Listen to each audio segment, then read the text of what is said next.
Welcome to the deep dive. Today we're diving into habits. Okay. Those tiny everyday actions that honestly kind of secretly shape our lives. Yeah. We'll be looking at excerpts from James Clear's Atomic Habits. Great book. It really is. This book, I gotta tell you, blew my mind. Have you ever felt like some goals are just impossible while others seem to just kind of click? Absolutely. Well, that's habits at work. Yeah. It's the power of habits. For sure. And that's exactly what we're going to be exploring today. So we're going to uncover that four-step process that's behind every habit, and we're going to learn how just these tiny changes can make huge results. Love that. Yeah. And most importantly, we're going to walk away with practical strategies to make good habits stick. Break free from those bad ones. Yes. Break free. That's it.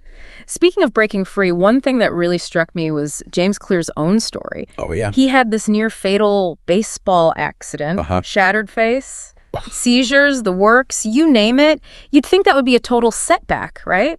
Yeah, you would. But here's where it gets interesting. Okay. He uses this concept of tiny gains to rebuild his strength. Interesting. So instead of focusing on these massive, overwhelming goals, he commits to just one set of 10 reps each day. Okay. Doesn't feel like much at the time. But he later writes, success is the product of daily habits, not once-in-a-lifetime transformations. And guess what? What? He ends up becoming an academic All-American. That's amazing. It is amazing. This is like perfect example of how small changes consistently applied can lead to these incredible long-term results. Absolutely. Like compound interest, but for self-improvement. That's a good way to put it. I love that analogy. But you know, it's so easy to get caught up in wanting instant results. Yeah. We often forget that real change takes time. For sure. And that's where I think the idea of lagging measures comes in. Okay. You know, think about your own life. Are you happy with your current fitness level? Well, that's a lagging measure of your exercise habits. Oh, right. Are you satisfied with your progress on that creative project you've been dreaming about? That's a lagging measure of your daily creative practice. Oh, okay, I see. So what we see in the present is actually a reflection of the choices we've made in the past. Exactly. It really makes you realize how important those seemingly small daily actions are. Yeah. It's like every choice, every action is a vote for the type of person you want to become. It's like building a house brick by brick. Okay. You know, each brick might seem insignificant on its own, but over time, they form that solid foundation. Okay, that's a great way to think about it. So now the question is, how do these habits actually form? Is there like some science behind it? Well, there is. Clearly breaks down habit formation into a 4-stage process called the habit loop. Okay. It's actually like this neurological feedback loop that your brain runs through every time it encounters a potential habit. Okay, I'm intrigued. Break it down for us. What are these 4 stages? So the first stage is the cue. Okay. It's a piece of information, a trigger, that predicts a reward. Okay. Could be anything. Seeing your running shoes by the door. Yeah. The smell of freshly brewed coffee. Oh, yeah. Even feeling stressed after a long day. Okay, so it's like a signal that sets this whole habit process in motion. Exactly. Then comes the craving. Okay. This is like the motivational force behind every habit. Okay. And remember, you're not craving the habit itself. Right. But the change in state it delivers. Oh, interesting. So you're not actually craving a cigarette. You're craving the feeling of relaxation or stress relief that you associate with it. I never thought about it that way. So it's not about the donut, it's about that feeling of comfort or that hit of sugar you crave. Exactly. Then comes the response, which is the actual habit you perform. This could be an action like lighting up that cigarette, biting into that donut. Or it could even be a thought, like worrying about an upcoming deadline. Okay, so the cue triggers the craving. The craving fuels the response. Makes sense. And finally, we have the reward. Okay. This is what satisfies the craving. Okay. And teaches your brain to repeat the habit in the future. Yeah. If the reward is pleasurable enough, your brain's like, hey, let's do that again. And files that behavior away for future use. Interesting. So the reward reinforces the whole loop. Yes. Making it more likely that we'll repeat the behavior next time we encounter that cue. Exactly. This whole cycle, cue, craving, response, reward, is happening constantly beneath the surface. Wow. Shaping our actions. Yeah. And ultimately shaping our lives.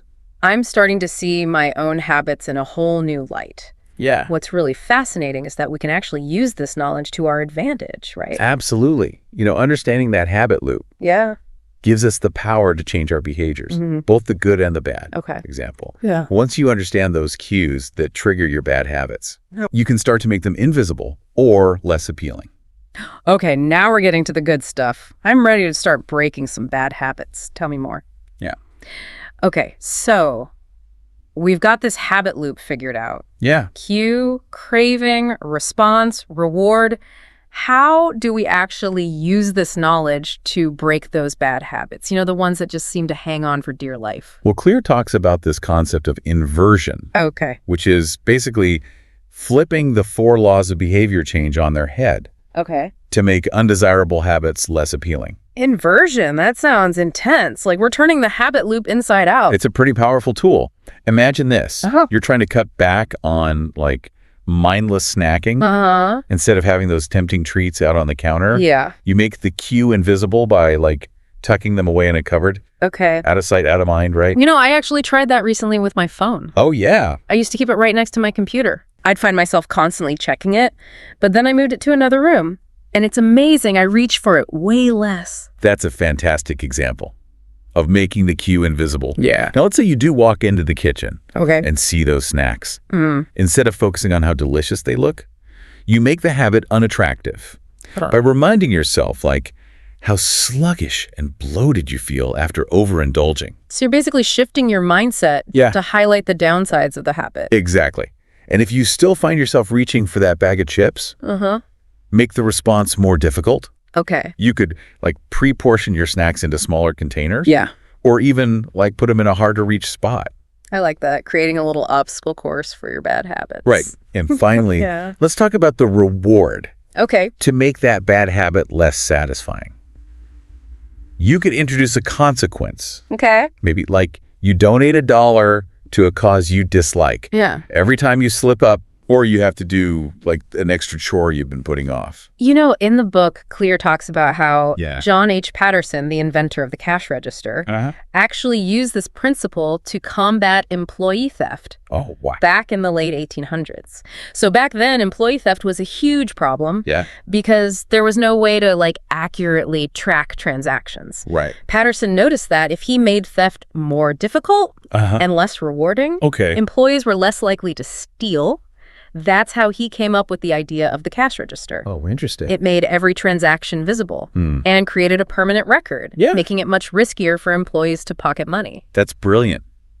By changing the environment and the consequences, he effectively curbed a bad habit on a massive scale. It's amazing how these principles apply in so many different contexts. Yeah. But, as we're talking about all these strategies, I can't help but think about something you mentioned earlier. Yeah. This idea that our habits are a reflection of our identity. That's where things get really interesting. Instead of just focusing on changing our behaviors, we start to examine the beliefs and values that underpin those behaviors. So it's if I believe I'm a healthy person, I'm more likely to make healthy choices. Right. But if I see myself as someone who lacks discipline, I'm probably going to struggle sticking to those good habits. You're exactly right. Yeah. The key is to start acting in alignment with the identity you want to create. Okay. So instead of saying, I want to be more productive, ask yourself, what would a highly organized and efficient person do? Okay. And then start embodying those behaviors. I love this idea of acting as if. It's we're playing a role. Yeah. But over time, that role starts to become our reality. It's incredibly powerful. Yeah. And remember, identity works both ways. Oh, interesting. Just as our habits shape our identity. Yeah. Our identity shapes our habits. Okay. So the more we can align our actions with the person we want to become, the more natural and effortless those actions will feel. This is all starting to click for me. But I have to be honest. I've definitely fallen into the trap of setting these huge, ambitious goals and then losing motivation somewhere along the way. I think we've all been there.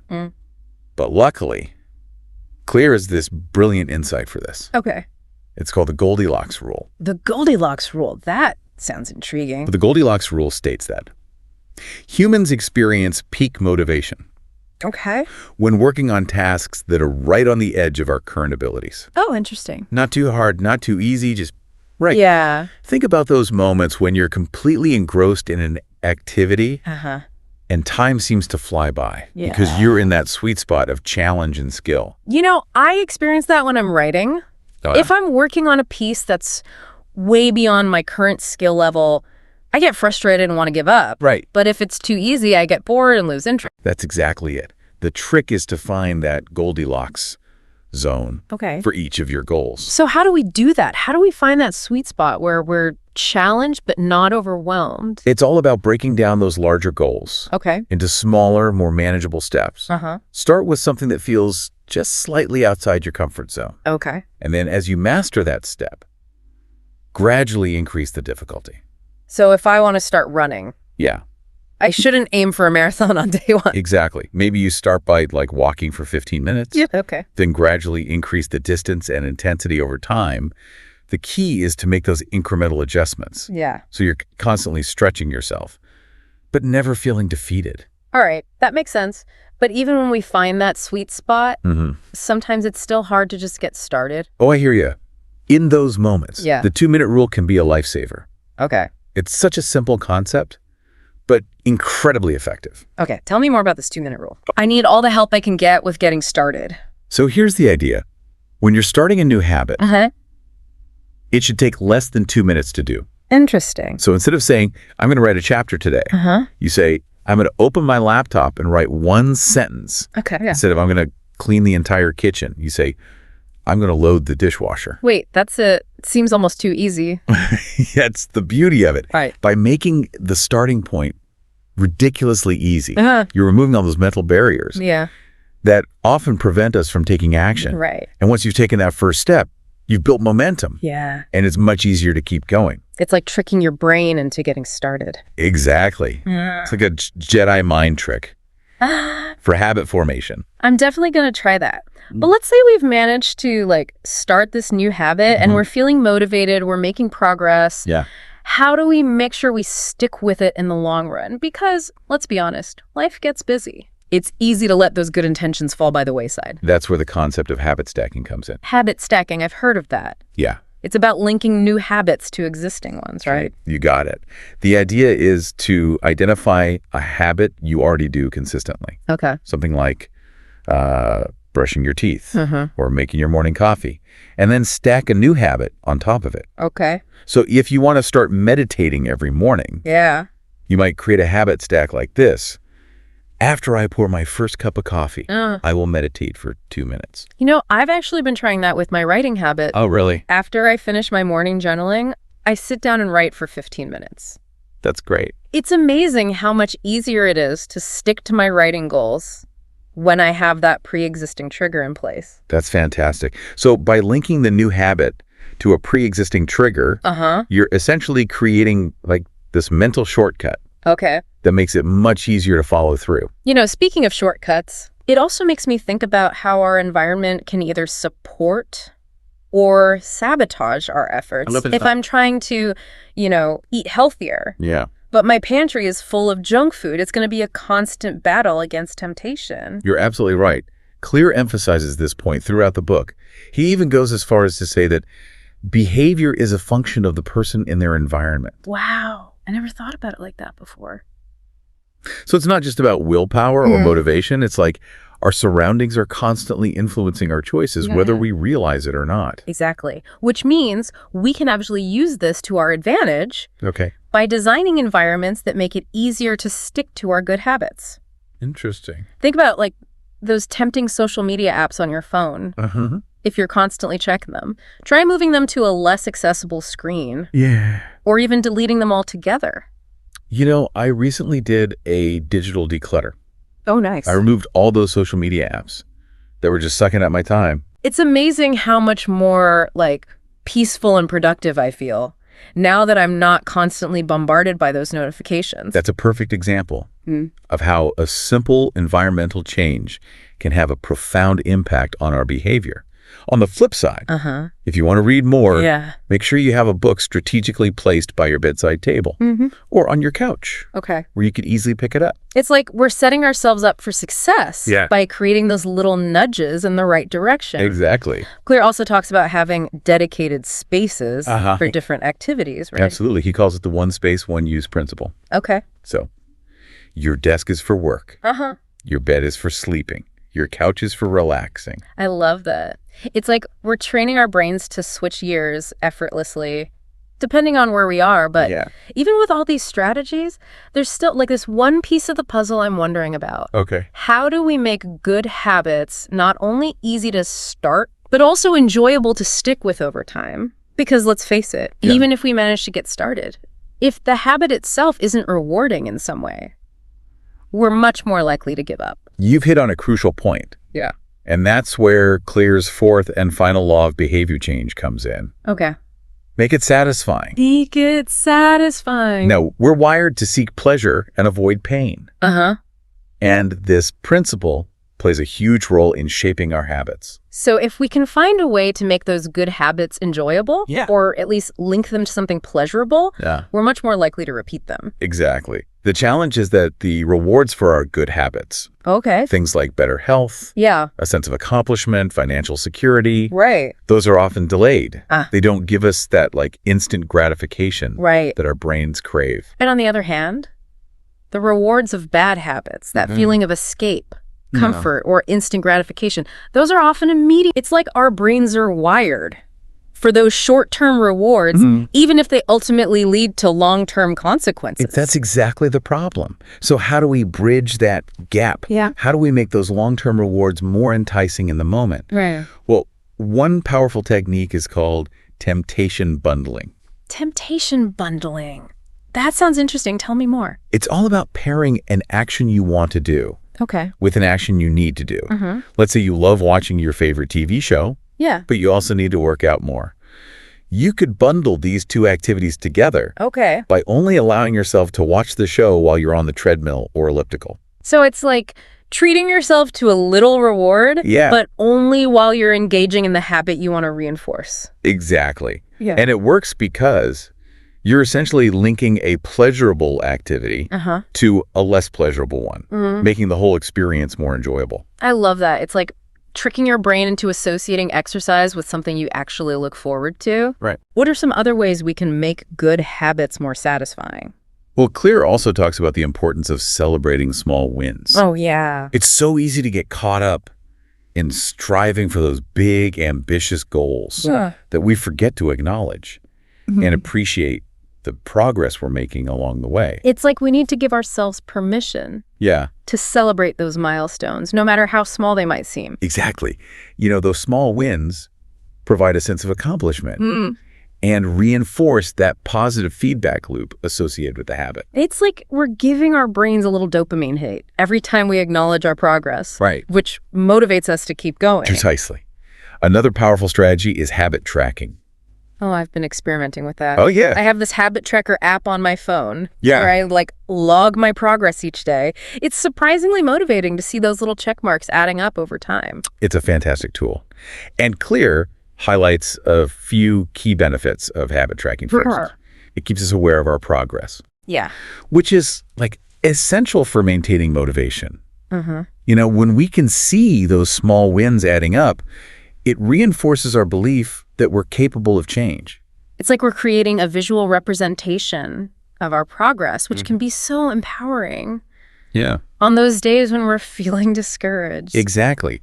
And habit tracking also helps us identify patterns in our behavior, which can then be used to optimize our habits. Interesting. You know, for example, if you're tracking your sleep habits. And you notice that you consistently sleep better on the days when you exercise.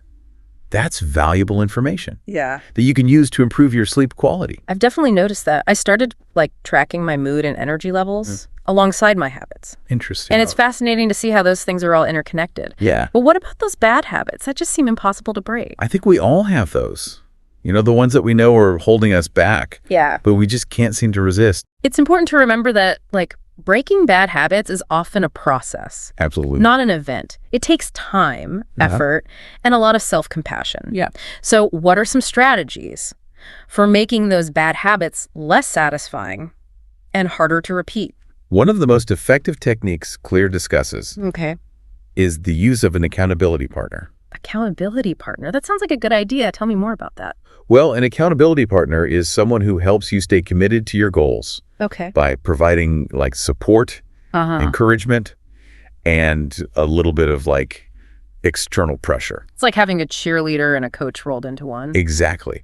And it's incredibly effective because it introduces this element of social consequence to our habits. Oh, interesting. You know, we're less likely to skip a workout or indulge in that extra slice of cake when we know someone else is aware of our goals and expecting us to follow through. Because let's face it, it's much easier to let ourselves down than to let down someone we care about. That's a great way to put it. Clear actually takes this concept a step further and talks about the power of habit contracts. Habit contracts, that sounds pretty serious. They can be. A habit contract is like this written agreement that outlines your desired behavior, the consequences for slipping up, and the rewards for sticking with it. It's a way to add an extra layer of external accountability and make the stakes of failure like a little bit higher. I love this. It's like we're gamifying our habits, adding like a bit of structure and incentive to the process. Clear shares a great example of a habit contract in the book. He does. It's the story of Brian Harris, an entrepreneur who used a habit contract to lose weight and get in shape. Oh, right. I remember reading about that. What were some of the consequences he set up for himself? They were pretty significant. If Harris missed like his carbohydrate and protein targets, he had to pay his trainer $100. Wow. And if he failed to weigh himself, he had to give his wife $500 to use as she saw fit. Whoa, those are some serious consequences. But I guess it worked because he ended up achieving his goals, right? He did. It's a powerful example of how a well-designed system of accountability and consequences can help us overcome even those deeply ingrained bad habits. Okay, so we've covered a lot of ground here. Oh, yeah. We talked about the 4 stages of habit formation, the power of tiny gains, the concept of lagging measures, and a whole arsenal of strategies for making good habits easier and bad habits harder. But before we wrap up, I want to touch on one final idea that really resonated with me from the book. The importance of finding a game where the odds are in your favor. This speaks to the intersection of habits, identity, and our natural abilities. Right. Clear argues that if we want to be truly successful, it's crucial to select areas where our natural strengths and interests align with the demands of the task. It's about like playing to our strengths and focusing our efforts on areas where we have a natural advantage. Because let's face it, some things come more easily to us than others. Absolutely. And if we're constantly battling against our natural inclinations, it's going to be much harder to achieve mastery. Precisely. And this doesn't mean we should like shy away from challenges or avoid areas where we might struggle. It's about being strategic in our approach to habit formation. So it's about recognizing our strengths and then leveraging those strengths to create an upward spiral of success. Exactly. Claret emphasizes that. Genes do not determine your destiny, but they do determine your areas of opportunity. It's about understanding our natural predispositions and then using that knowledge to our advantage. Okay, that's incredible. So we've explored the science behind habit formation. We've unpacked practical strategies for making good habits easier and bad habits harder. We've talked about the importance of environment, identity, and finding a game where the odds are in our favor. It's been quite a journey. It really has. But there's one final thought-provoking idea from the book that I want to leave our listeners with. This equation that Clear presents, satisfaction equals liking minus wanting. Oh, that's a powerful one. It really gets to the heart of how we experience happiness and fulfillment. It's a bit counterintuitive, isn't it? It is. I mean, we're constantly told that we should go after what we want, pursue our dreams. Right. But when I really think about it, it makes a lot of sense. It does. It highlights the pitfalls of that like constant yearning for more. If we're always fixated on what we lack, what we haven't achieved yet. It's easy to feel perpetually dissatisfied. even when we're outwardly successful. It's like we're on this never-ending treadmill, always chasing the next big thing, never truly appreciating the present moment. Exactly. And that, like, constant state of craving can actually lead to a sense of emptiness, even if we're, like, ticking off all the boxes on our to-do list. So according to this equation, the key to satisfaction is to focus on amplifying the enjoyment of what we already have, rather than getting caught up in that cycle of endless desire. That's the idea. It's about cultivating a sense of gratitude and appreciation for the good in our lives. You know, those simple pleasures, everyday joys that we often take for granted. You know, I've been trying to practice gratitude more regularly lately. Oh, that's great. And it's amazing how much of a difference it makes in my overall outlook. When I focus on the things I'm grateful for, it shifts my perspective from a place of lack to a place of abundance. That's wonderful to hear. And it speaks to the, like, transformative power of shifting our mindset. It's not about denying our desires or settling for mediocrity. It's about finding a healthy balance between striving for growth and savoring the journey. It's like we need to learn to appreciate both the destination and the journey. Precisely. And that brings us back to the power of habits. By cultivating positive habits. We're not just changing our behaviors, we're shaping our thoughts, our emotions, and ultimately our experience of the world. So it's not just about achieving a specific outcome. It's about becoming the kind of person who lives in alignment with their values and aspirations. Exactly. It's about creating a life that feels like authentic and fulfilling, one small step at a time. Well, I think we've covered a lot of ground today. We have. We've explored the science behind habit formation. We've unpacked practical strategies for making good habits stick and breaking free from those bad ones that might be holding us back. And we've even delved into this, like, fascinating equation for satisfaction. It's been a truly insightful deep dive. It really has. But before we wrap things up, I want to encourage our listeners to take a moment and reflect on their own habits. Think about those small, seemingly insignificant actions that you repeat day after day. Are they contributing to the kind of person you want to become? Are they leading you toward your goals? Or are they holding you back?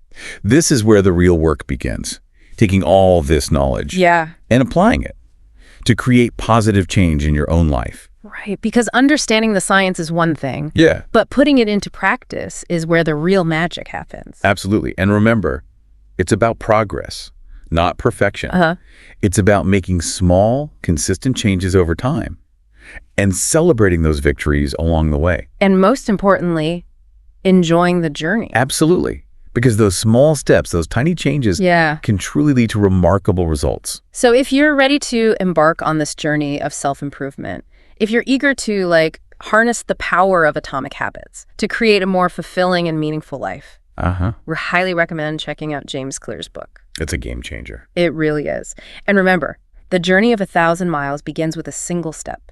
So start small, be consistent, and trust the process. And most importantly, have fun along the way. That's it for this deep dive. We hope you enjoyed exploring the world of atomic habits with us. Until next time.